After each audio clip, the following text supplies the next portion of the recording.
Episode 3 of Full Court Press. 13. We already got off to a good start. Nice, nice. Um, and it is with your host, Justina. Yo. And then I have my host too, Mr. Casual. Say hi. You're And then we have Midstorm over here. Let's go. All right, buddy. Okay. So let's the title already says how competitive the in-season tournament has been. But actually I kind of want to first start off with Big Storm's team because right now, if you've not been paying attention, in the East, they are 10-5. And surprisingly, they are what Big Storm? What's he We do? are the second seed in the East. All right, come on now. Let's see. Let's hear what you want to Actually, talk we're about your not team. 10-5. We're 11-5. Oh yeah, you're right. I just have to say this season has been nothing but an overwhelming success and more than my expectations. Because I thought we would probably hover around the fifth to sixth seed, which and all like kind of reality thinking, I'm thinking we'll probably slow down a little bit towards maybe the season break around Christmas. I'll still think us finishing like as a top five seed, just because our overwhelming defense has just been really well. We haven't really doing costly turnovers, been playing the ball real well, and our bench players have been stepping up for us whenever our starters get a little burnt out. We can do a little bit spark off the bench. And I do think the like acquisitions of like Goga from the Pacers just for kind of nothing has really paid out for us since he's been doing nothing but just grabbing rebounds, blocking, kind of being all over the place, and also Paolo going to year two. What the hell? Paolo going to year two, just kind of showing us the star number one pick he can be and just developing his game, becoming a better 3 point shooter was one thing he really struggled with. Because I do remember that last year he had like a 3% 3 point setting for like a month, and that's, I know it's before a month, but that's still really goddamn bad.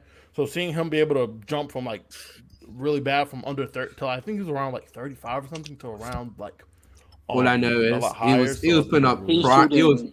he he's was putting shooting up CP3 44%. numbers. He was He's putting up shooting three. 44% from the 3 point line. Yeah, Shout He out was to putting him. up CP. It was putting out CP3. It was called CP3 numbers at the 3 point line earlier this season. Numbers. That's crazy for a month. Wow. yeah. Last year it was real goddamn bad, bro. I'm Yeah, telling you. I just he was like hating shooting on CP3. Carry on. like how I don't think like I don't think people like understand how amazing it is to see a player have going from his rookie year to second year have a 15% like damn near 15% jump in their 3 point percentage, taking the same amount of 3 point attempts. Basically, like it's point nine. It's like not even that big of a difference,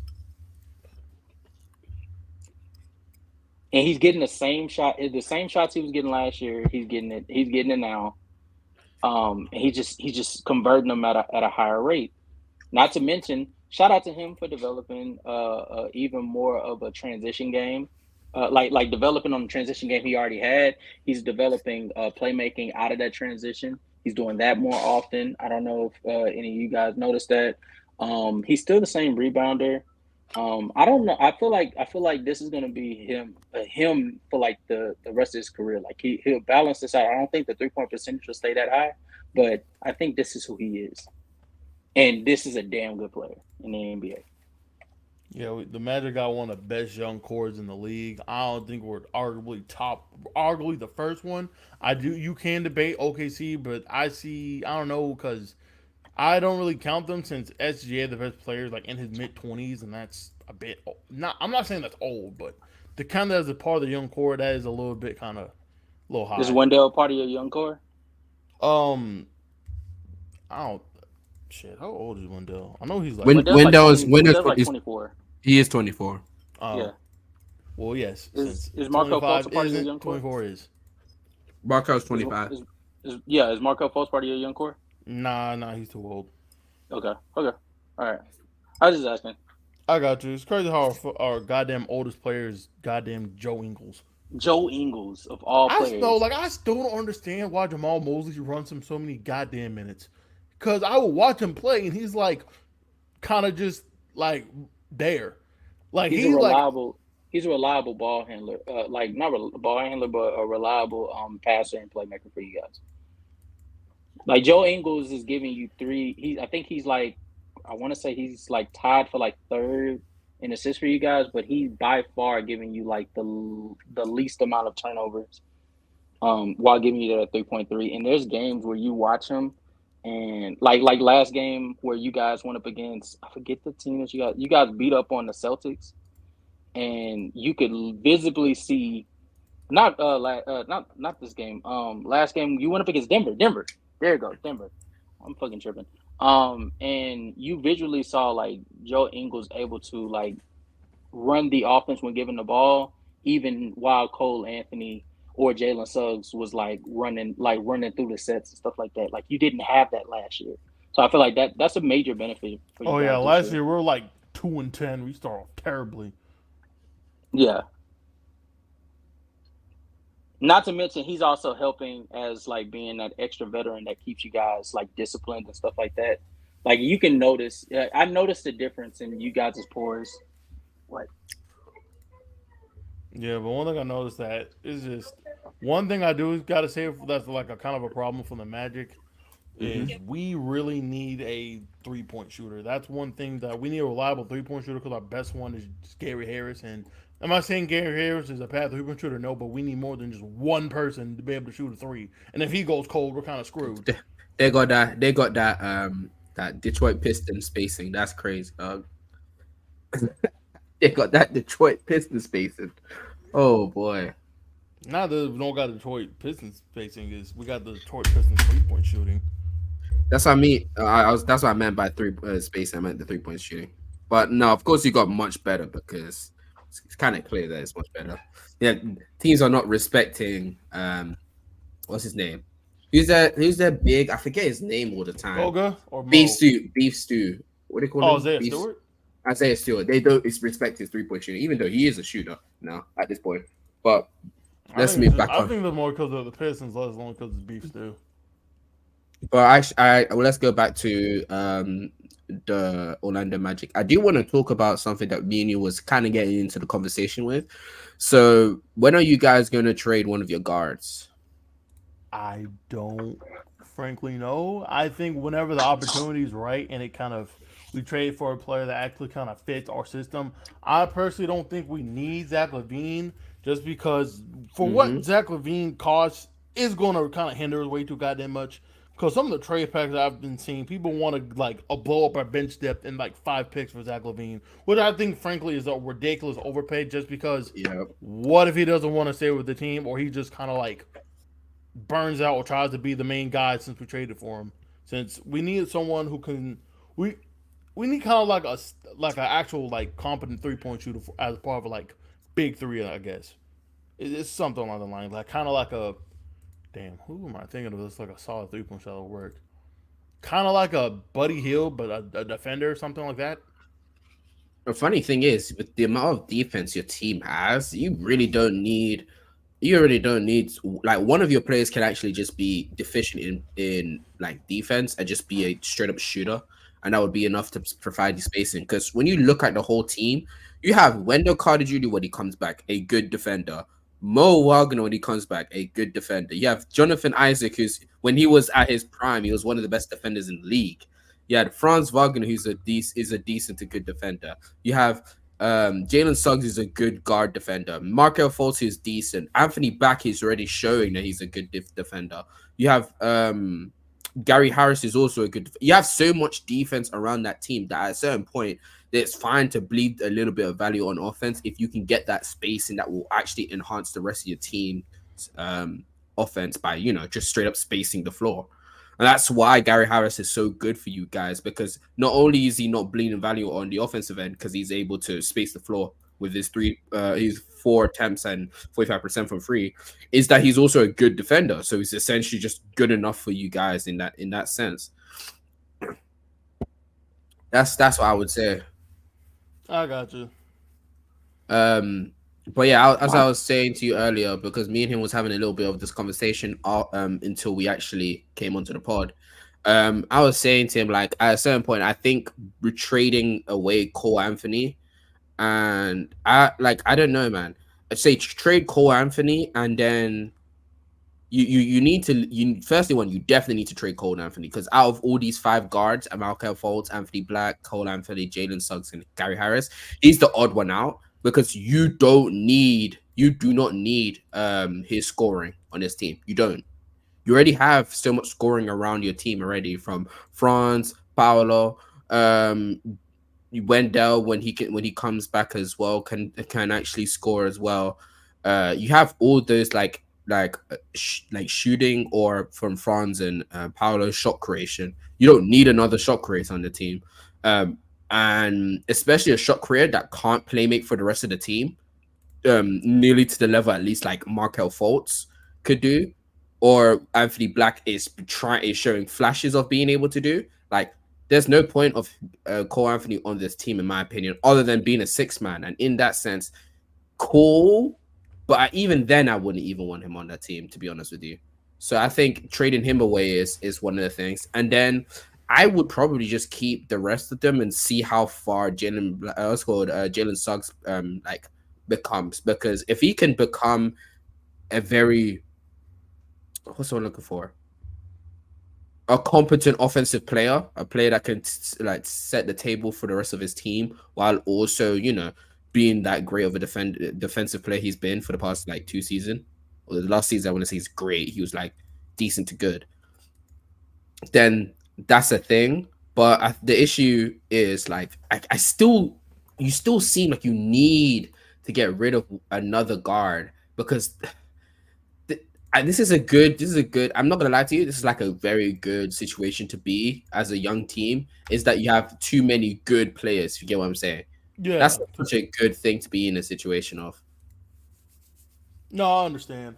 It's just that I'm kind of banking on either Jet Howard or Caleb Houston being that kind of 3 point shooter and defender we need. I just feel like they need to get like the run time, like the actual minutes and the reps to actually like score the ball and show their potential. Because I think it's just kind of like too many players and not enough time to show out. Because I think that's the main reason why we drafted both of them players, and it just kind of seems they're kind of just getting brought in on the end of the bench. Also, we need to get rid of Chuma because I don't know, we kind of need to just get rid of him. He ain't doing nothing no more. Damn. No, because bro. Last year when Chuma was getting heavy minutes, he is just out there vibing in the cup floor, bro. Like this man balls in a polo, bro. You can't trust him. You can't trust a man who balls in a fucking polo collared shirt because he's supposed to be like our 3-and-D defender, but he can't knock down an open three, and his defense is like mid. Which I'm just thinking, yeah, we just need to like kind of trade him or cut him or something. Because Yeah. it's just like, nah, because when I'm watching this nigga play, I'm like, bro, they will leave him open for the space ahead of three, and I'll see that motherfucker go like 1 of 4, 1 of 5, 2 of 5. It's like, bro, you gotta do something for me, dog. Wait, who we And it's talking just, about? He's talking about Chuma Kiki. Ah, yeah. yeah, he ain't really the best. Yeah. He ain't getting no fight from me. Yo, what's your opinion on Jonathan Isaac this season? My curiosity. Oh, the moment this man has kneecaps, our team defense improves. I'm not surprised. Yeah, Because the this guy main is reason like why our team's been in the mud is because Markel hurt his. I think Markel hurt his ACL. He hurt his ACL, and then various other people just injured and just not being good. So we're just wallowing in squallow. So now we actually have good players that don't hurt all the goddamn time, and bam, we are the goddamn second seed in the East, and everyone's just like, oh, they're still gonna like lose. Duh, everybody loses. But it's just that with our current roadmap right now, we could potentially go like on a 9 game winning streak. Could we play the Wizards, the Hornets next, our next 3 opponents? They're some bums. So I'm expecting to be 3-0. Since if we can take down the Nuggets and the Celtics, we should not drop the ball to the goddamn Hornets. Well, honestly, if we lose to the Hornets, I'm not gonna be surprised, but we better not lose to no goddamn my fucking Wizards, my bro. The Wizards favorite suck. my favorite part of this whole thing is how you didn't answer my question. I didn't. No, you didn't. Oh, you're talking about no? You asked me how I felt about Jonathan Isaac. I think he Like was like playing. his game. I mean, Oh, like his game is predominantly straight up just defense, and that's why he gets, because he's a really good defender. He can lock down, careful not fouling. He's great.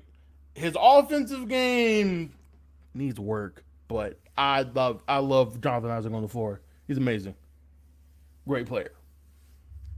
All Magic bias aside, I would say that his defense is really good. Although he's only playing like 13 minutes. I'm guessing that's mainly due to the fact that he's been injured for the past few seasons. yeah, So we they're kind like of got to stagger him. working We him. can't really put Yeah. up all 20 minutes. Oh yeah, that too. That's the other thing with this team. This team is like really stacked when it comes to every position. Wait, what does he usually play? Power forward. Paulo. Here. Small forward. Wait, Jonathan Isaac plays small forward on your Yes. team. Yeah, well, it depends. He just plays small forward sometimes. Moses run him out like the 4 or the 3. No, it literally says on play by play he plays 96% of his time as a power forward. Oh So well. it could just be the fact that Paulo plays like a huge amount. Yeah, it plays 33%, 33 minutes. Yeah, that makes a lot of sense now. Because it could be just Paulo playing so much minutes that he just doesn't really get the time to really be on the floor because Paulo's usually taking the spot. Fair enough. And then you usually want to bring Paulo and Franz onto the same time. So it's when is not Jalen Suggs, when is Jonathan Isaac really gonna get time to PT to really play? But that's still, hey man, I've always believed in Jonathan Isaac, Manga Man himself. I always believed in him. Um, but Man. yeah, that is the Manga Man himself, man. Oh, 100%, bro. Have you seen the shoes he dropped, bro? That's crazy. Man got Bible scriptures on the fucking on the like Achilles part, bro. That man's whole MAGA.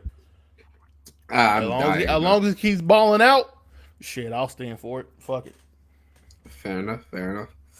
Okay, so enough like sidebarring. Let's get into the in-season tournament. What's your opinion on the in-season tournament, guys? Love it. Like, do you think like it's brought so much Competitiveness to the regular team so people pay attention. exactly, man? Like, there's been people really putting effort and time getting into these games, and that's something I didn't think that. I thought everyone's just gonna kind of, get through to the season. You get what I'm saying? So Yeah. it's really cool. Like, what, like, okay, so a team that I wanted to bring up was the one of the good games that we saw was the man, the game just escaped my head. What the hell? The Hawks versus Indiana. Like, did you watch that game, or did you watch any of the games that happened today? Oh, sorry, not today. Wednesday. I was at work Wednesday. Hold on. See, I watched a bit of the Magic game. I watched some of the Raptors games and the some of the Clippers game from Wednesday. The what in Magic game? That's when we played the Nuggets. Okay, so did you watch it? You said you watched it, right? So what's your opinion on them? The Nuggets. Yeah, the Nuggets game. Just kind of pressuring Jokic to kind of well, from what it looks like, it looks like we just kind of let Jokic be Jokic and kind of shut everybody else down, and that's what happened because their bench was terrible. They only got like what is that? 20. They only got like 25 points from the bench, so we just kind of iced them all out. So I think that's all. 25 points from a bench is actually a lot. Yeah, but that is a lot. I know, but then when Cole has 20 by himself, yeah, Cole had 20, Mo had 12, Joe Ingles had 12, which I thought was insane. This man did not miss. He was 100% from the field. That's honestly kind of funny. Respect. The GOAT himself, Joe Ingles. Listen, Respect. Jingles all right. It's just, bro, that man was at the beginning of the season averaging 0.8 points. Yeah, he began like 20 he's like minutes. He's 52 years old. Like, yes, are you I know. I watch consistently? him play. He moves like a man with fucking no knees. And his bro, I think fucking what's his name? Al Horford's jump shot migrate him because he shoots the damn same. Like hand over ball, flick it in, and it's just the most oddball looking shot. I swear to God. He's been doing that for years at this point. I remember seeing him do that in Utah. That's his shot. especially in the corners. Oh, he used to be money in the corners. I don't know. I think he's like one of the leading scorers in like Utah Jazz history because he's been there so goddamn long. Is he? Hold on. Almost. No, going to be Utah Utah's leading Jazz. scorer. No, Not no. leading score. I meant like 3 point short scored. That's what I was talking Oh, about. oh, I was gonna say, whoa, we forgetting about Carmelo, the kiddie fiddler. Come on, The can't forget kitty about him. fiddler. That's insane. That's it went wrong, but that is something very. Yeah, you need to respect the kiddie fiddler, man. Hey man, Hey, man. I think Yo, from the way it looked like the Thunder drafted one, bro. Hopefully, the whole Josh Giddey thing is just people just going off speculation and not nothing too crazy, but hoping that's what that is because that's a crazy situation, bro.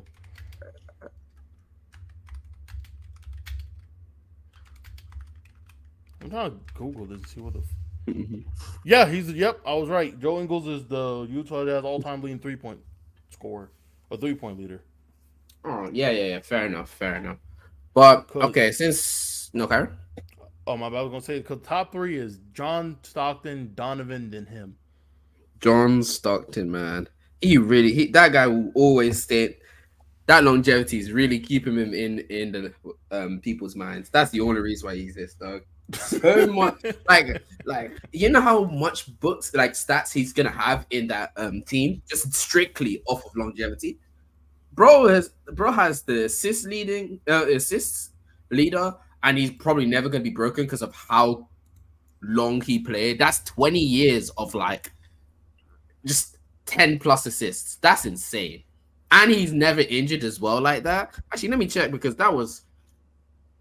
I'm not gonna say it. I understand people kind of understand how crazy that is, but that's still insane. 1, 2, 3, 4, 5, 6, 7, 8, 9, 10 years of 10 or more assists, and 1, 2, 3, 4, 5 years of 13 or more assists. Do you know how insane that is? Jesus Christ. To be fair, he Crazy. was just doing easy. I joined the first thing I hear is John Stockton. And what's good, Sage? Chris Paul really has longer longevity if we're being honest. No, I'm just talking about pure longevity when it comes to stats wise. I'm not specifically talking about how good the player they are because yeah, CP3, Chris Paul, literally into like as soon as he really stepped into the league, really until um he got old, which was 37. So he had real 17 years of just being that great. That's insane to me. And I understand. That's 17 years of being great. Wow, it took John Stockton to be 25 till about what 37? Mm-hmm. Not 25. Yeah, 25 till 37. So yeah, 12 years. So I do agree that CP3 has longer longevity. And in my opinion, I think Chris Paul's peak was actually when he was much younger than people realize. I think CP's peak was in 08, 09 because that's when he was still explosive and was like just able to blow by defenders before he got was it the AC no meniscus tear he got. I think it was an ACL or MC. I can't remember what tear he had, but that was what killed his explosiveness, and that's why he became more methodical. But anyways, we're going on a little tangent. Back to what I was talking about earlier. The thing I wanted to talk about actually is the Sixers versus the Cavs game. Now, ah, we are out of the tournament. Sixers were 2-2. We lost to the Indiana Pacers, and then we lost to the Cavs. And this has been one of the things that I've been afraid of. I haven't really spoken about it really on this channel, but I've been afraid of, and it's Tyrese. I've already said it before. I was like, I'm holding off because I'm waiting for Tyrese Maxey to show that he can be a consistent shot creator, and this is like one of the situations where, yo, him not being able to shot create is what is gonna cause issues for this team. We we need a second, what's called a second player or a third player to be a good shot creator. Because when it comes into situations where we need that bucket, Embiid's not always going to be able to create those type of shots. He's not going to be able to. So we're gonna need a guard or a wing or someone to actually shot create when Embiid's being focused, so that the teams have to be honest. And Embiid, with all he tried to do in that throughout the whole game, it came down to Embiid literally having to shot create on the 3 point line, taking a just contested J, missing that, and then to try and end the game in overtime. Tyrese Maxey was trying to get separation and he wasn't able to. It was tough to watch. I mean, I really like what Tyrese Maxey is doing this season. I'm not going to ever deny that. I would love it. The ability that he's shown way more comfortable. He's way more comfortable making reads out of the pick and roll. He's able to. He's still been able to do what he does last year, which is attack closeouts, being one of the best 3 point shooter, being a really good 3 point shooter. He's been able to do all of that type of stuff. But one of the biggest issues and one of the things that I've been wanting him to really flash, not even flash, just become is a good shot creator, and he's just not done it yet. And that's why I've been kind of waiting to see that before I really started talking about Tyrese Maxey. That's my issue. But yeah, Justin. Um, we need. Huh? All right, Okay, but hold on. yeah, that's been my issue when it comes to Tyrese Maxey. Now, I'm never going to stop talking and trying to shut people up about Tyrese Maxey is not better than Jordan Poole. Tyrese Maxey not better than Anthony Simons. Bro, And Jordan Poole Oh benefited no, so much from playing in the fucking Warrior system. It's goddamn insane. Cause the moment no, I he's was on his about own to. team, getting his own shot, that motherfucker look like ass. No, I was about to. I was about to say. We need to start putting. We need to. We need to stop at a certain point with this Tyrese Halliburton being a modern day John Stockton. Like to a certain extent. I'm not saying it's not valid. I am the one that like has been saying it all over these different platforms, but it's getting carried away. People are taking it to the lengths to where like if his playmaking and shooting is about as basic as possible, then players like LaMelo Ball should be easily better than them. And that's just not the case. That's not the case. I need niggas to stop doing that. Tyrese Halliburton is the safest point guard I have seen in like a while. That being said, though, a nigga shooting 52, 46, 91, giving you 25 points on 17 shots a game, shooting a high volume of threes, way higher than I thought he was shooting originally, and giving you 12.3 assists, even with it being safe, 12.3 assists, and it's impactful. It's not like the Indiana Pacers are a losing team and he's just getting these empty numbers. They have the mhm, best offense in the entire NBA. So yes, his playmaking is very impactful. It's not it shouldn't be a discussion at this point that he's a top 5 point guard. Now, is he has he beaten the Darren Fox allegations? That's a nope, conversation. nope. In my I'm willing opinion, to he have has. that conversation. I'm willing to have that conversation. I think he's We can talk about it right now. I will we can have have that Fox. conversation because I think Tyrese Halliburton has defeated the allegations of whether he's in the Tyrese Maxey I LaMelo thought Ball realm. okay, I don't think I think Lamella he's Ball. Respect Lamella Ball. Tyrese Maxey, yeah, I'm not even I gonna deny respect no that. no no I respect LaMelo Ball, but I'm watching him, and as much as I'm giving him credit for him still being the highlight, the very like small highlight of the Charlotte Hornets season with how bad they are, you still have to put things in the proper context. I'm watching LaMelo Ball, and he like there's possessions where LaMelo Ball gets the ball, Mm-hmm. and it's not even that he doesn't like he takes a tough shot or anything like that. He doesn't dribble the ball. He doesn't even attempt to get a quality shot for his teammates and utilize the amazing passing gift that he has. and the amazing gravity that he has on the floor, he just chucks a three from the hash like That I it's agree nothing. with you. His shot selection is questionable. You cannot say Yes, the same about Tyrese Halliburton.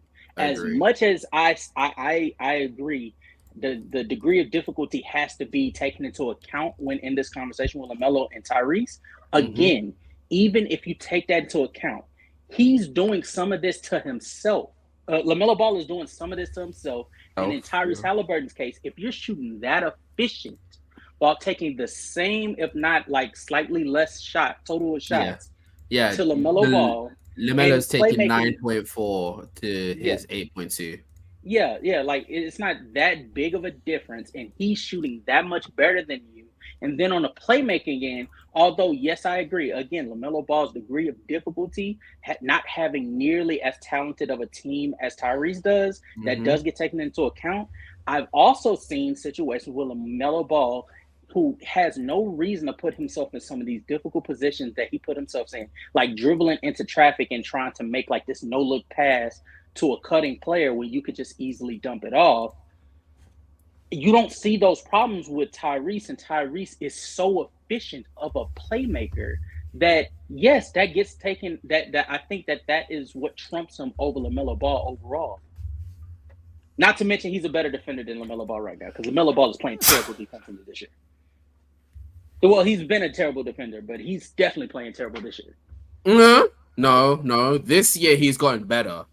He's actually he is. He Yeah, has. okay. He's Yeah, gotten okay, he's buddy. got he's gotten better. He's good. He's gotten more into the passing lanes. He's actually trying to defend on. He's getting blown by and stuff. Like, I'm not denying that he's not great as a defender. But from last season to this season, he's a better defender than last season. If you want to I, give him kudos for running into the passing he's lanes because he honestly, and I'm telling you, this is what it is. His outside of him, his team is giving, and Gordon Hayward. Gordon Hayward is having a great season so far. Outside of shooting the three ball, he's sort of struggling there. But respect Miles Bridges. Oh, Karen. Miles Bridges had that one those two games, the game that took him into overtime against Boston, and then the game against Washington where he played well. Other than that, he's been massively inefficient. He's honestly just been shot chucking, to be quite honest with you. So no, he's not moving me. And LaMelo Ball's case, outside of him and Gordon Hayward from all of this season, I'm looking at all of all of these games. He's only had one bad game. He's literally only had one bad game. The rest of them so have him been. shooting. Okay, so him shoot. Go So ahead. him shooting is shooting. I want to say out of the 14 shots, I think he didn't taken like 6 of them on his own. The other of them are being created from LaMelo Ball. And Okay. the six that he's taking are ill-advised jump shots that are literally not going in. The 6 he's making is set up by LaMelo Ball. All right. So we're just So doing is this. that Cool. so is that Oh, moving you even that he's that's benefiting still off of LaMelo Ball's gravity? Is that moving you? I mean, when you put into the context that he's literally coming back from from a year of literally not playing Agree. That's why I'm basketball, saying that he's for actually that's being why able to be good, that's why I still be said good for and all of efficient. this year. Yes, But that's why I said yes. for all of this year, because he's just come in for these last 4 games. All of this year, Mm-hmm. LaMelo Ball and Gordon Hayward has been the bright spot for them. Nobody else. Fucking on a Saying book Gordon night. Hayward is a bright spot is crazy, but carry on. I know Have you it's not? just the only thing I'm saying that Have is you like he's not like seen? Have you not been? You just looked up. You just looked up Miles Bridges. Have you not been seeing Gordon Hayward's production? Gordon Hayward no. has been the main consistent when LaMelo Ball Mm-hmm. has been off the court. When he's off of the court, Gordon Hayward, like that Boston game that Gordon Hayward, when LaMelo Ball came off of the floor, the only Mm-hmm. thing that kept them afloat was Gordon Hayward's mid-range creation. If it wasn't for him being able to create around the mid-range, they were getting cooked by Peyton Pritchard. Peyton Pritchard was cooking them in the paint. A 5'9" guard is cooking. I forget who the center name is. I think it's Smith or something like that. Got him looking like a Nick fucking Smith. Nick Smith? he's looking like a guard. Like he looks like they were looking terrible if it wasn't for You mean no, you mean Nick Richards or Mark Williams? Which one? It's Nick Richards. He's talking about. Okay. Yeah. Okay. Nick Richards. Yeah. Outside of Gordon Hayward, like outside of Gordon Hayward and LaMelo Ball, much this season, they haven't honestly been looking like a team. They look like a bunch of players that's trying to play for a contract. To be honest with you, in the case of Miles Bridges really is just playing for him to get some type of reputation back because he got a lot to prove right now. But that being said, though, like in LaMelo Ball's case, I'm watching him defensively like just sell out on passing lane like snatches because he does not want to actually have to play defense because he has to carry them on the offensive end. So I give him kudos for that. I understand that. That being said, though, Tyrese Halliburton is a better defender right now. He's a better defender right now. And add on top of that, he's a more efficient playmaker. And from the shooting aspect, he's more efficient on like slightly lesser volume than LaMelo Ball. So if I take all of that to account, I wanna have that Fox conversation. I do Fox agree I'm that willing to have Tyrese that Halliburton's yeah. better. Yeah, But yeah. Fox I I'm willing to have agree that I agree with Halliburton be better than the Uh-huh. better ball. I actually do believe that too. I don't Okay. want, but that's not a conversation I want to talk about. I want to talk about Fox because I think Fox is like not clear. I want to say clearly, but I think that Fox is the better player out of both of them. I can Okay. see that. Okay. You So good? you think? Yeah. I'm.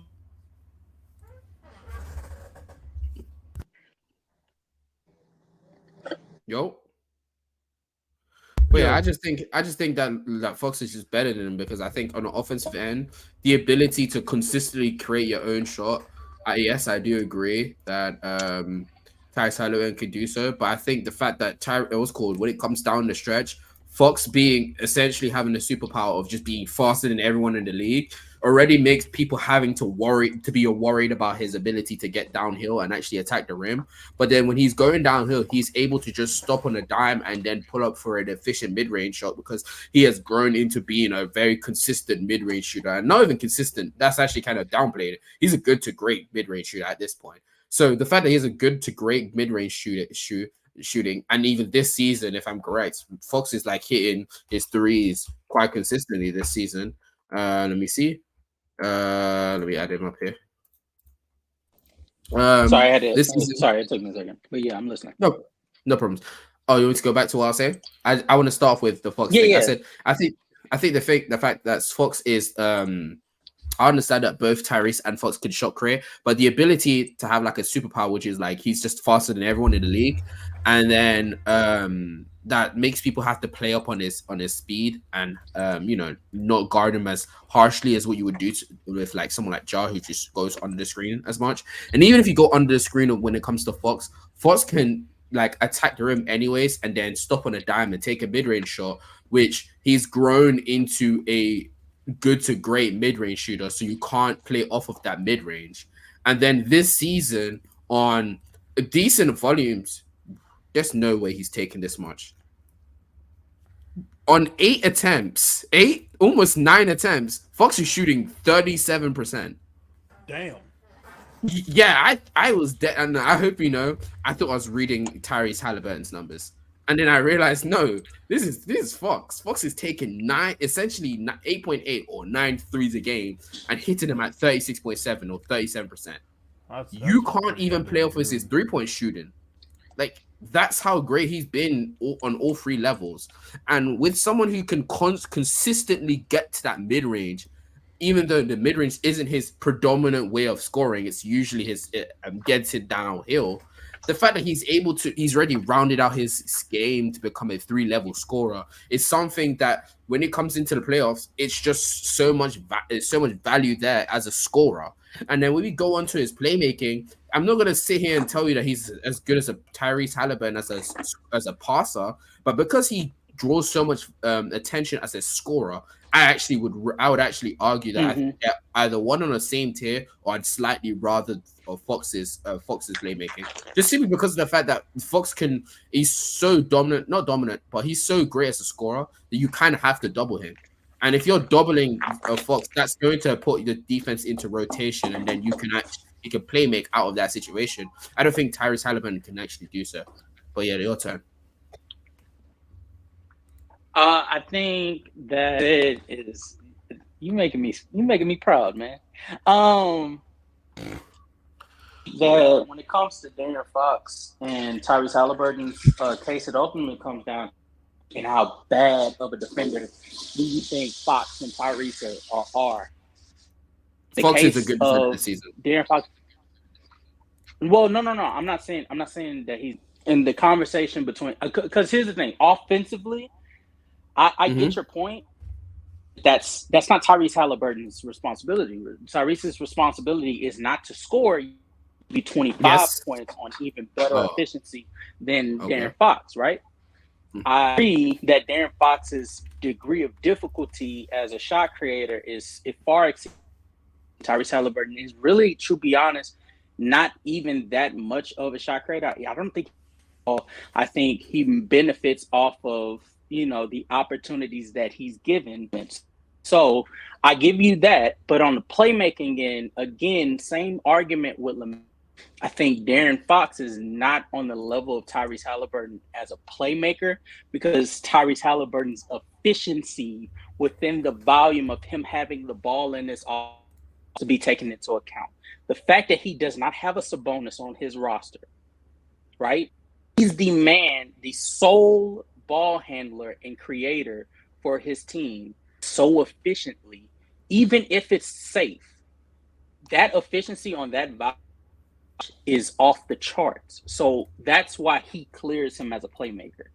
And then defensively, I think they're sort of in the same tier, which is why I said I think it comes down to ultimately Mm-mm. who you think is the better defender. How much of a better defender do you think they I are? I think me and you have a disagreement when it comes to defense. I think Fox is straight up just better. DHO merchant. No one's talking about Sabonis. What? You Mm-hmm. said DHO. Is Tyrese Halliburton running DHOs? My fault. Didn't know Tyrese Halliburton is a 6'11". I was called Yeah, I point didn't. center. I think Sage. I think this is one of the moments where Sage just wanted to. He just wanted to shit on It- Sabonis. I guess you're Yeah, I just think he hating just on. wanted to shit on. But Yeah, yeah, like it's fine. I That's all. think you're we have a disagreement here because I think that casual mentions the bonus. Ah, okay, cool. Um, yeah, he just says it there. But I think that's just me and you just completely disagreeing. I think that Fox this season has been a good, decent to good defender. I don't think that Halliburton is a good defender. I think he's a bad defender. So that alone, am I hearing? Oh, sorry about that. My phone What? started ringing. No, My you're good, phone bro. started ringing. Um, So, but yeah, I think that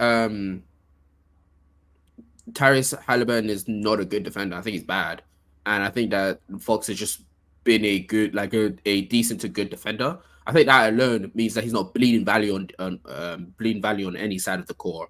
And even if you do think that, I personally don't think he clears. But even if you think that Tyrese Halliburton is a better playmaker, the gap in scoring and shot creation is what makes me think that Fox is the better player.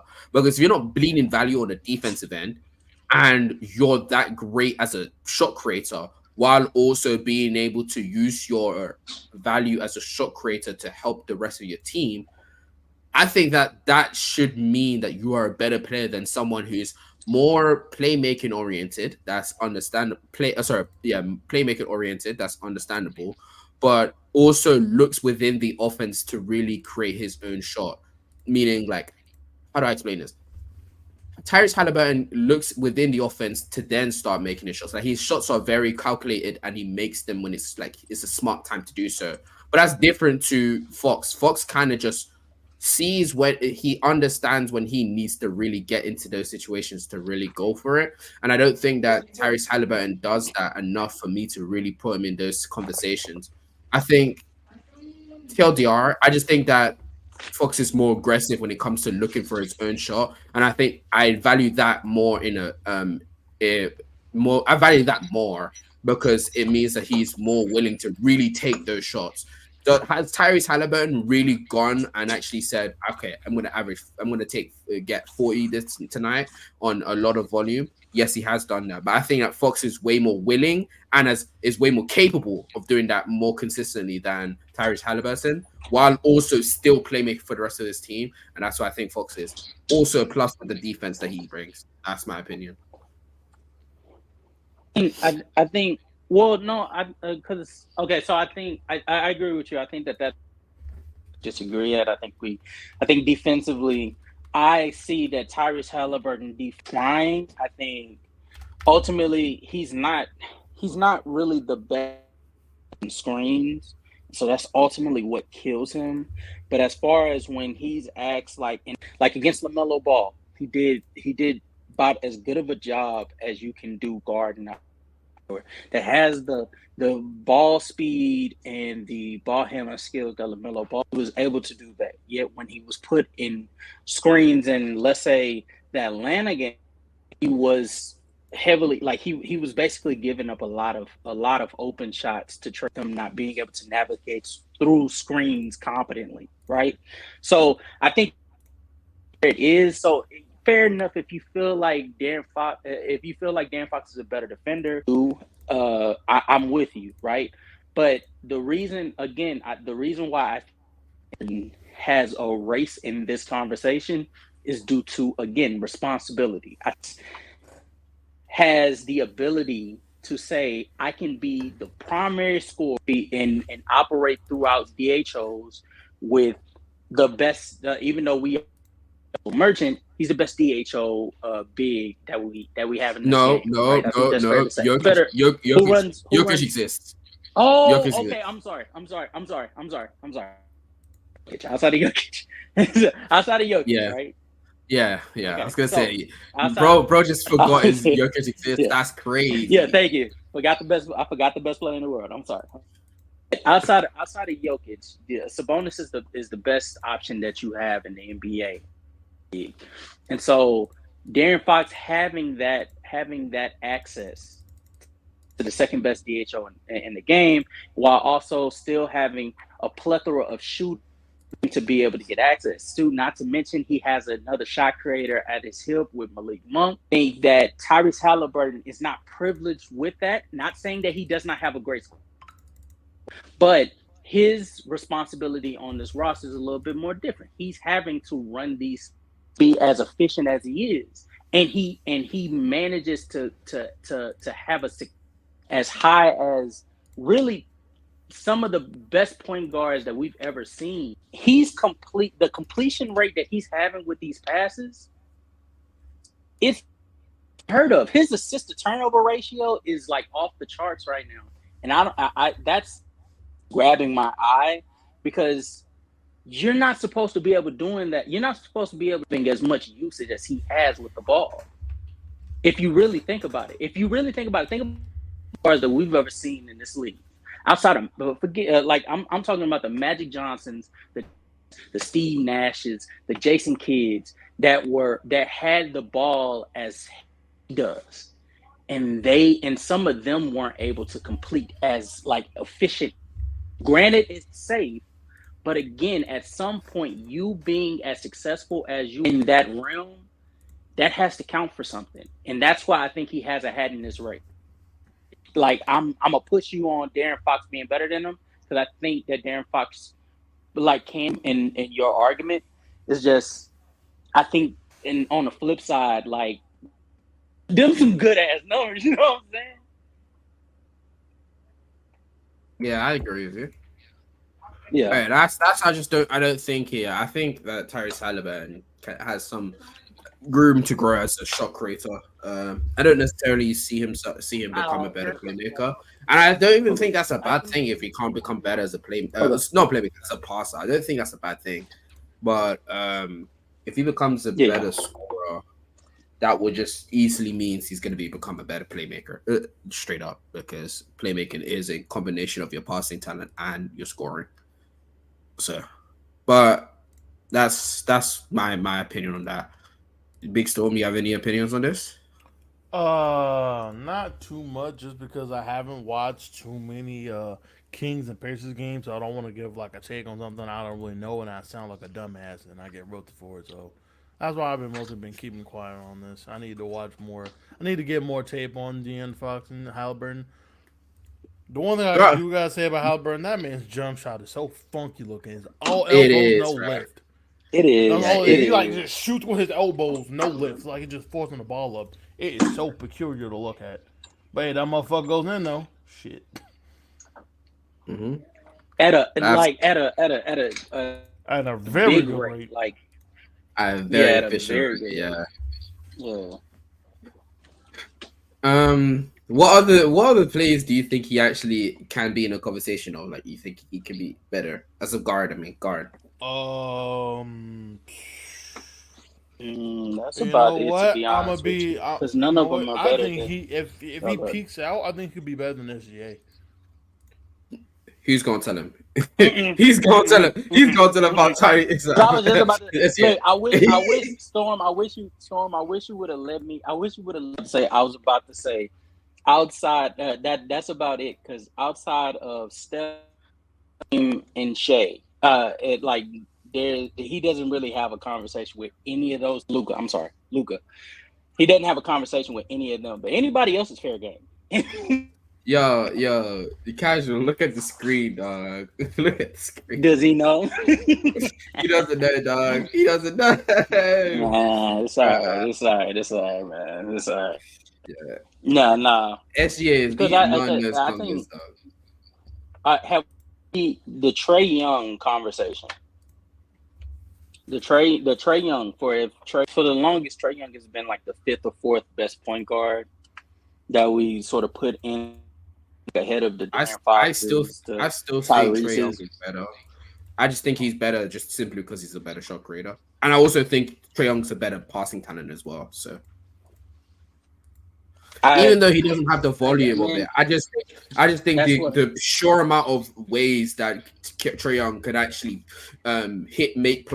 passes is like very valuable. And if he gears towards more of a playmaker style rather than shot creation, I think that he would even be more valuable. I think the issue with Trey Young is him thinking that he needs to be that scorer type player when he really isn't able to be that consistently, because at the end of the day he is what, 6 foot.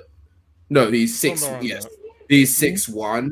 He's 6'1", and he's quite small even in the weight situation. So he doesn't, and he's quick, but he doesn't have a really reliable, consistent way to get to his shots. And he's constantly playing against taller and lengthy defenders that even when he twitches and beats them for like a second, they can recover and get to him. And that's always been his issue, is that he's having to constantly create his shot over much taller and longer defenders who's also able to react to his quickness. And that's what causes him to have those inefficient shooting nights. Plus, also his shot selection can be kind of very weird. But that also is why you see Trey Young sometimes take those, half court threes. It's one, to stretch out the defense, but two, it's more of a thing where if the defense has to worry about you from the three as soon as you step into the 3-point line, it gives him more space to really work with when it comes to his own shooting prowess. And that's why I understood it. I don't personally like the fact that he's taking those threes, And but he's I hitting some understand it from bomb, his. them deep ass shots. Yeah, I don't like it, but I understand why he Mm, goes for them, because at the end of the day, with how hard it is for him to consistently create a shot, if you can put that in his arsenal and the defense also has to worry about that, that's another thing that the defense needs to really play up on. So I understand that. I just don't agree mm, with it. okay. But everything you just said, Hmm. essentially, if he gets it together, like if he turns back to clock two, he'll basically be better. Like that. That's No, that's not what I who said. he's been. No, no, no. I'm saying essentially what you just said is basically is inefficient. He has bad shot selection, which in Hmm. turns the team, and you get why he's taking these 3-pointers, but at the same time you agree with it. But yet you have 2 point guards that we just finished debating that literally can't say the same about, because they don't make those critical errors. And I just the Darren Fox has difference become is. Uh-huh. Darren Fox clears him defensively, Yeah. offensively. He has better of a shot creator that I would right now say Darren more than Trey Young. And the reason for it is with his slashing, his Wait, pressure repeat along the yourself. rim. Repeat yourself. You Yeah, you just you kind of just laughed when lagged you out. said that. You lagged out. Oh, I'm sorry. I would know that Darren Fox is a better scorer than Trey Young. And the reason Okay. for it is Darren Fox's efficiency around the rim while also being efficient in No the one mid range disagrees that. area. So you don't need to carry that on. You Okay, don't need to agree. okay, We okay, will agree. okay. So if he clears Trey Young defensively and he's We're talking better about than Halliburton. only thing Okay, that bring Trey up Young, Fox, I guess. huh? Wait, We're talking what? about Oh no. Halliburton. Darren, no. Darren Fox is a better defender than Trey Young, Yes. and he's a better scorer than Trey Young. Okay. That Trey Young is better than Darren Fox, and it's significant, is being a playmaker, right? The pass and scorer combination, yeah, being a better playmaker, yes. I think he's significantly better. I think Darren Fox is a better scorer. And I say no, actually, he's a much better scorer than Trey Young, especially now in 9 threes a game and completing them Mhm. Yeah, I'm sorry. That's insane. Pretty much nine that threes. efficient of a rate. 37 is crazy. Yeah. That's Yeah, ridiculous. see, Trey. So Darren Fox, dare I say, he's beat those, and so if he beat those allegations, and Tyrese Halliburton is shooting more efficient than while having a better success rate than Trey Young. Granted, Trey Young's degree of difficult playmaker is definitely taken into account, but Tyrese Halliburton's completion, like his passer and playmaker with the usage that he has, which I'd argue at this point is on par ball usage. Tyrese has beat those allegations. No, he's not a point guard anymore. He's now trying to beat those Tyrese Maxey because Tyrese Maxey is on board as a scorer, being much more efficient. No, he's while not. also being a better Young, defensive player. No, he is not. No, he is not. We're Better not doing scorer than Trey Young right now? No, he's not, because Tyrese Maxey is nowhere near the shot creator as Trey Young is. Nowhere near. At a certain point, this is what I've learned that I need you to understand. Just because your shot creation may be better does not mean that you're a better scorer, because some is what ultimately is the deciding factor. And in Tyrese Maxey's case, he's not a better shot creator than Trey Young, but the man do you agree? Hitting off of Joel Embiid's passing gravity right now and all this stuff. Yeah, his and also being able to gather a head of steam to be able to gain off of his defenders, because he is usually the fastest player on the court. 640 90 on with 26 points per game. That's way more efficient amount of points per game as Trey Young, who is the number one in shooting 38-34 on splits. No, because terrible. I disagree. I disagree with that. No. Because I think we need to really sit down and figure and realize this. As much as I love Tyrese Maxey, we need to sit down and honestly think about how Tyrese Maxey are getting these points and stuff compared to Embiid. Compared to Trey. Trey is usually consistently creating his own shots. Out of how many shots is he taking this season? Out of these 19 shots he's taking of this season, like 90% of them are just self-created. Maxey is getting shots, attacking closeouts, taking, like, some of them he's like creating himself when it comes to the 3-point line or attacking closeouts.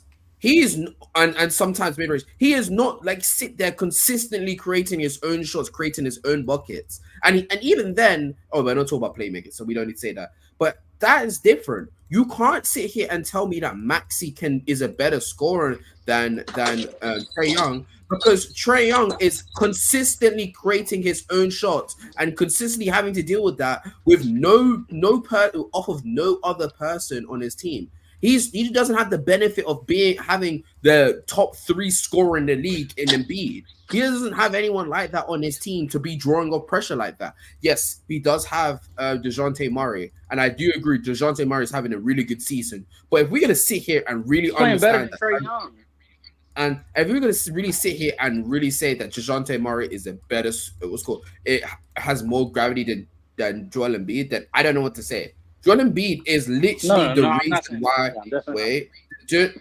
what's called, if we're just ignoring the Joel Embiid DHOs that's able to allow Tyrese Maxey to get the head of steam down, what's called downhill, or we're gonna ignore Mm-hmm.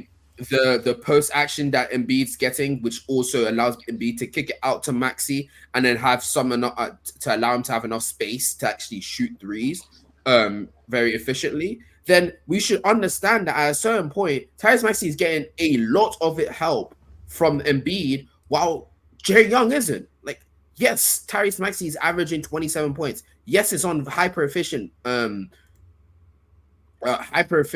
But when you sit down and understand how he's getting them, you understand, yes, he is, it's very efficient, and yes, it's very valuable.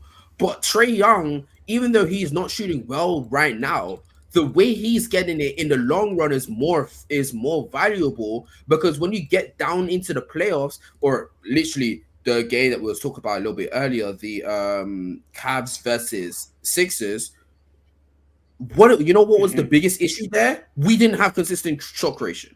That was the So issue, and so it got yeah, so bad. Embiid had to shot create for us at the end of the what's called end of the fourth quarter, and guess what? He missed. So that's why I wouldn't bring Tyrese Maxey in these conversation, because yes, he's an elite 3-point shooter. Yes, he's really good when he can get downhill. But this is not self created. This is um assisted off of Embiid. That's the issue. Yo, what's good, Truder King? Salute to you, bro. But that's my opinion.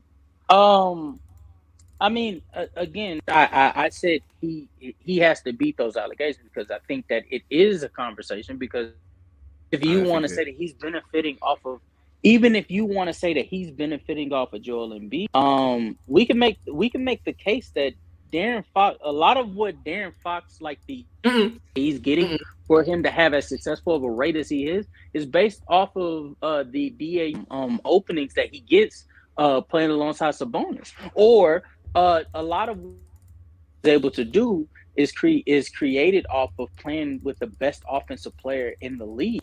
Those type of arguments, like, I mean, I yeah, they disagree though. benefit off of it, but that really makes them as special as they are. Like, I don't, I think I'm not trying to come off like I'm saying Trey Young is not better than Tyrese Maxey. No, I'm not. Mm-hmm. Still, he's better. He's the sixth best point guard in the world. Mm-hmm. But same reason that LaMelo Ball is out of there. That's why Trey in the realm that he's in now. He's inefficient, and some of it, although all of it, some of it has to do with him and his shot selection, or his lack thereof competent shot Well, selection. but I feel like saying Fox can be brought in this conversation when it comes to help with this DHO merchant I disagree with that, because what's called De'Aaron Fox has shown when he needs to actually go a one-on-one and create a shot over these players, he's able to consistently do that. That's why last season he had the clutch play of the year. That's why in the playoffs he was able to be consistent in that series. That's why even now in the regular But that was season playing he's able to be alongside that consistent. Sabonis. Yeah, but he That's also not was on a we broken understand. fingertip, though. We also we understand he was playing with Sabonis, but we can see that he's actually creating his own shots. That's what I'm saying. We can acknowledge what He Sabonis creates it. does as a DHO. No, Yeah, no, no, no. He we creates can. it. Mhm. He creates better than Tyrese Maxey, By for far. instance, right? Like, by far, yeah, by far. But compared to how many possessions he did off of Sabonis, it's minuscule. Like, it's not like half and half. Like, no, majority of his other possessions are going through Sabonis and then you have those moments like But that's against the just because he's a Warriors, hog. huh? Yeah, carry on. What? No, I was saying, and then I was saying, like, if you go to the Warriors series, a lot of what they were trying to do early in this based off of let's do what we've been doing through the regular season with DHOs, and sometimes it wasn't hitting, and then eventually they realized, wait, Darren Fox cooking, or this nigga Stephen Curry who's guarding him, so let's take advantage of that.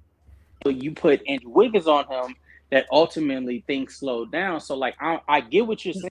He If had he a can create broken on his hand. own, That's why he it slowed can. down. But okay. Even if he moments that Andrew Wiggins was guarding Aaron Fox, you noticed that his efficiency went down. It did. It just did. Yeah, that's because he was one of the best wing It's Andrew defenders in the league. Wiggins. No Exactly. That's shit. what He I'm was one saying. of the That's best. what I'm saying. That's Andrew But Wiggins. that's That's what I'm saying. that's still. But you're saying that he was still not like his shot creation was not good enough to still bring him over the edge, which it was. The issue was, yeah, Wait, that some of their to shooters were bring it just over the not edge. shooting Okay, correctly. the percentage of the time. I'm saying the percentage of the time that he was doing that, the creating for himself, he did more times than not. He was DH. He was in a DH set. No. During that So you think during that you series, think during that he series? spent a lot. No, during that series, he had a lot of ample amount of time that he was actually having to create his own shot because some of his teammates that you would think that would be able to hit open shots and actually hit them shots weren't hitting those shots. Cough, cough. Say a name. Say it. Say a name. Say a Let's name. go. Say a name. Kevin Herter. Cough, Okay, go ahead. cough, cough. Keegan, Harrison Barnes. Keegan Cough, Murray. cough. Keegan Murray Bring it to too. game Cough, cough. four. Domantas Sabonis. So all of these players aren't being that efficient, and he's having to go down and What? actually start really creating his own shots, and that's why the ball was in his hands more when it was going down the stretch of games. You can't just sit there and keep ignoring that part of the situation. That's why I think that De'Aaron Fox doesn't. His name shouldn't be mentioned in. Oh, he got help from being assisted off of X, Y, and Z player. Because at the end of the day, when the ball is in his hands and you need him to shot create, he can shot create. Tell me if Tyrese Maxey can do that. Tell me. No, I already agree. I don't think so. That's why he's not in Exactly. those. So I don't. That's why I say, yeah, when it comes to scoring, Tyrese Maxey shouldn't be in these conversations. And even me as a Sixers fan, I want to bring him in these conversations because I understand and Okay. I value the ability to shot create way more. Not way, yeah, Okay. way Then, when it comes to the then elite level, I require yeah, that a you do. lot You when do. it You comes to my do. best scorer. It's like at the top of your list when it comes to what you value. You value the degree of difficulty in shot creation, and that's what. And I think that's a perfectly understandable because I think there is a place for degree of difficulty. My whole thing is we have to if being uber efficient, right? Like what we're seeing right now with Tyrese being uber efficient. I think degree of difficulty can only get you so far. Efficiency isn't there. Like it's okay to have a drop off, averaging 8 assists, and those 8 assists are very like, what I'm saying, like that like you make a large chunk of your team's offense. I'm okay with seeing, oh man, and man, three to four turnovers a game, right? I'm okay with that. It's one part of where you like when you're watching them play, you're like, all right, nah, nigga, you're doing do shit sometimes, like in LaMelo's case, or even in Trey's case. Sometimes Trey puts himself in tough because he's trying. You understand and respect his he's trying to get the best quality shot, but there's a different way you could have went about it. And if you do it consistent enough, then it's like, all right, bro, you didn't. Like you down a point or two for that. That's all. Mm-hmm. So I have a storm though Hmm? with the Magic, right? Who would you pick at like with and so far? Who would you pick to be at the helm of your point guard between Jalen Suggs and Markel Fultz? Why is Anthony Nigga not there? I think Anthony Black still has for him to like fully develop, but I'm not I'll saying be he's real out with of there. you. I'll be real with you. I think Anthony Black should be the person that you'd be more focused on. I think his ceiling fits this team so much that you should play him a lot of minutes. I think of a 6'7" guard that can be a good defender, is a more pass first oriented player, which is really good with this team because you already have the shot creation from Paolo Banchero. You have what's called not Mo Wagner, Franz Wagner, who also likes to shot create as well. And then you have also scorers such as Wendell coming back as well. So you have all of those players, and then you have a spacer in Gary Harris. Having someone who's not going to be focused on trying to get his own shot as much as trying to set the table and put other players in their best positions as Anthony Black is really advantageous in this team. And then also, as I said, good defender, which means it doesn't break your team's motto because his team's like identity seems to be on the defensive end. And then also he's going to be like, I don't know about his offense yet. I don't know. Like Big Storm, could you tell me about Anthony Niggas' offense? Anthony niggas ball is crazy. Hey man, it's Anthony Niggas, man. Big Storm. Big Storm. Okay. I don't think he's here, but that's no. The reason why I was asking that is because I've been watching as of late because I was real fascinated. I'm like, bro, how the fuck are they winning 22nd? They have like the 22nd best offense. Like, how is you wins against NBA teams in this era? I'm looking, just locking niggas down. Like, and I'm watching Jalen Suggs. He's good now.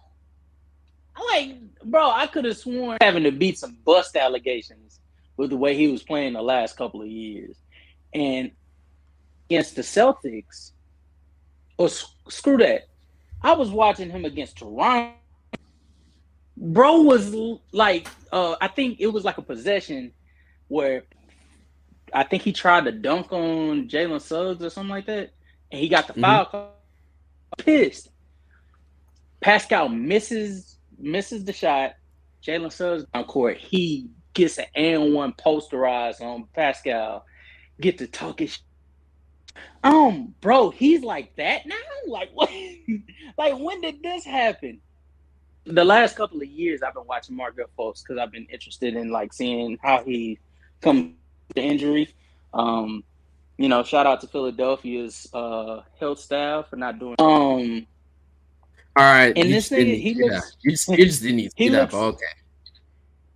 And he looks great. Like he looks like he was supposed to end up like progressing. He looks like progression. It's just a shame that he's doing it in 2023 when it was supposed to be 2018 when he stage. So, that's why I wanted to ask, but he's still young. He's only like 20. So that's why I'm like, who would you still have on specifically as like a starting or backup point guard to Anthony Black? Like for the future. Because I agree with you. I think some guards have far too many guards, but I don't think it's only Cole Anthony. I think Cole Anthony has to move, and you're going to have to decide whether you're going to hold on to either Jalen Suggs, Markel Fultz. Anthony Black, I think, is definitely going to stay. So, Jalen Suggs and Markel Fultz, which one are you keeping? Could you, which one of the ones do you think that they're trading, though? I'm actually going to ask you that. Because me and him were having a conversation. We actually talked about it a little bit earlier that I said instantly we're trading Anthony. Cole Anthony. That guy needs to go. He's instantly the one I would trade. But then the other four is but who's hard. The other one? That's what I'm saying. Gary Harris is hard. Jalen Suggs, Markel Fultz, and Anthony Black. Those four. I think that you just kind of rotate with those minutes, and then you see. You can rotate the minutes, see how far the Jalen Suggs and Anthony Black is going to progress. And if they progress to the point where you like it, you can then trade Markel Fultz and Gary Harris away. But I think you need to keep Anthony Black. Anthony Black is like your future when it comes to your guard position. Markel Fultz is the more consistent player at this point of time. So you probably want to keep him now.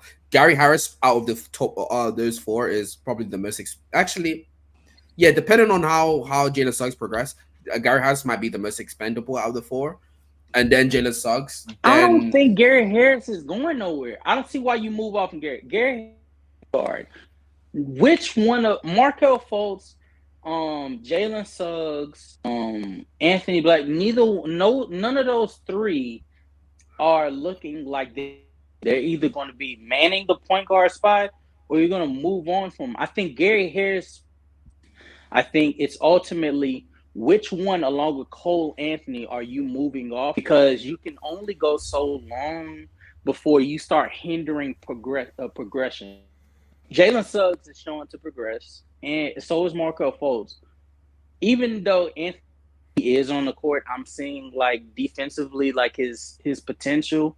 I develop with the ball in his hand so that he could be competent offensively as well. To make this decision by next season. So I think, in my, they're probably going to let this season play out, see which one between Jalen Fultz ends up having like the more, not even the better season that realistically can be blended in with this team going forward. Probably, to be honest with you, I think Jalen Suggs is going to end up ultimately having a better season, and they're going to end up trading him because that also means he has the higher value.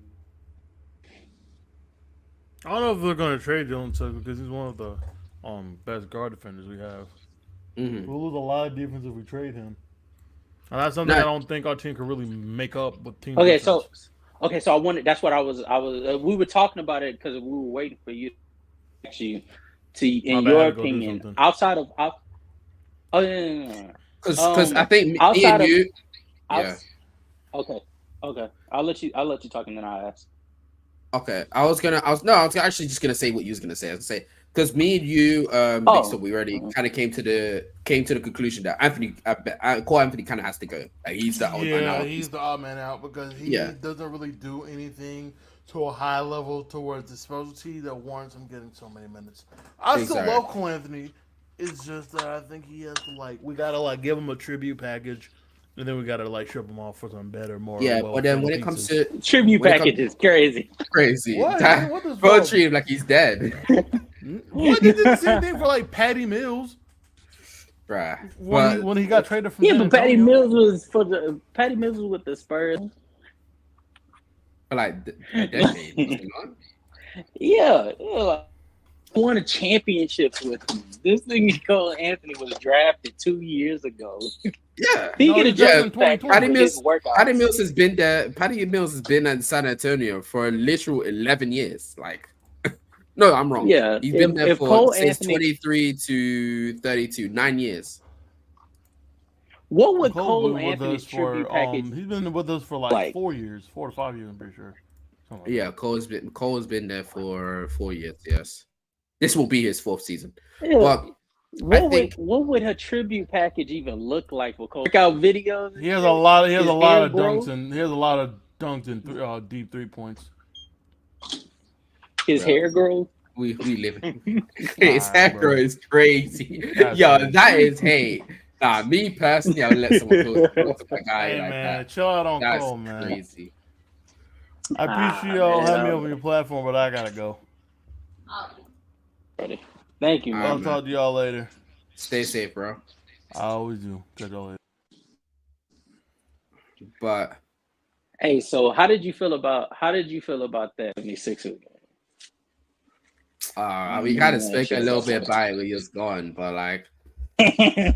that's you see that's always been my issue, and I think we had this conversation like a little bit earlier in the season Mm. when we is that we don't have a shot creator anymore, and I'm waiting for Tyrese Maxey to either get into that shot creation role because our best shot creator, I hate to say it because I was like saying it earlier that it was what's his name?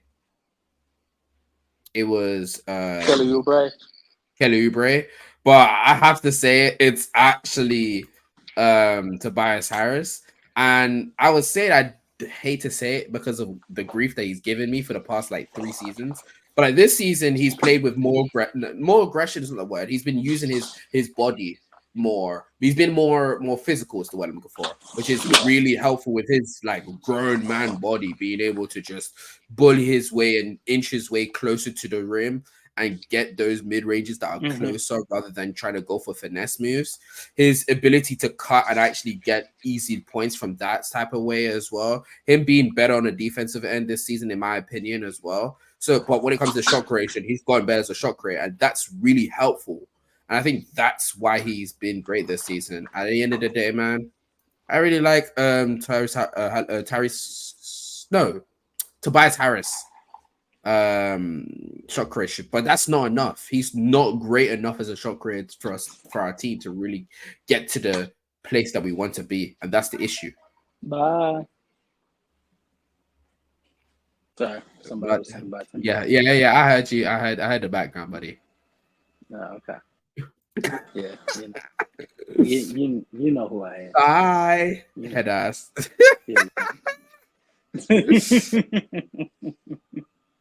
Nah, but to be honest with you, bro, I was watching that game, and it just came clear to me. The Cleveland Cavaliers actually defensively look Say again? I don't know that the defensively look more competent without Donovan Mitchell on the. Yeah, because it's way more flowing. Yes, but here's the thing: his best defensive season last year. So how the hell do they look even as a unit than they did last year in that game? Because the rotations looked crisp.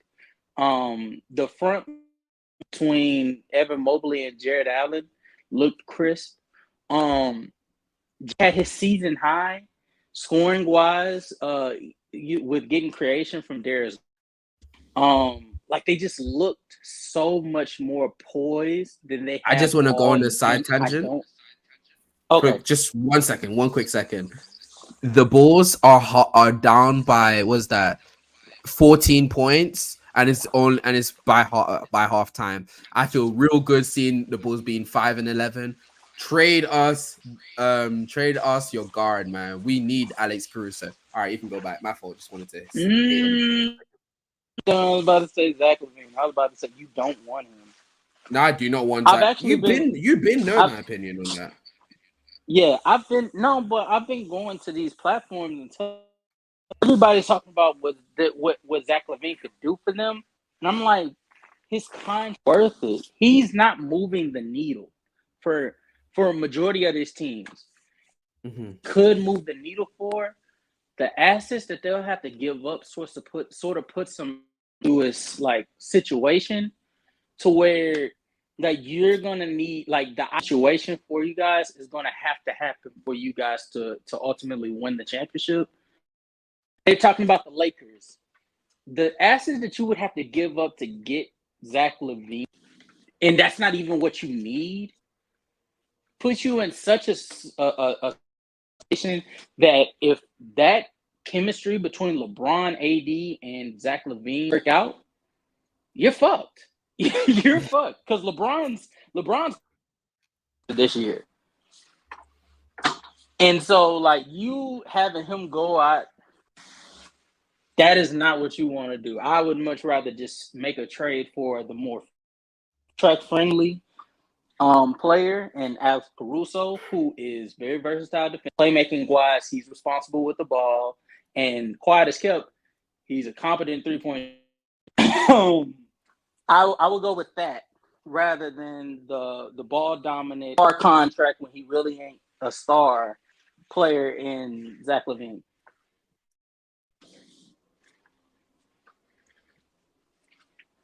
So yeah, that's my side 10. But back to this L that you 76ers took. All right. I feel like I feel trade us. Y'all should trade us, and by us, for you guys that don't know, I feel like y'all should trade us. What? Trade us some of that Marcus Morris length that y'all have. Pause. That's crazy. That was wild. Yeah, that was wild what you just said, dog. Pause. Okay, Marcus Morris for who? Going evident. For who? The one thing that's going evident to me. For who? For We'll give you. you'll give us. Say we could give you Malik Beasley. Thing. We'll give, we'll give you. Yeah, we'll give you Malik Beasley, and we'll give you Jay Crowder.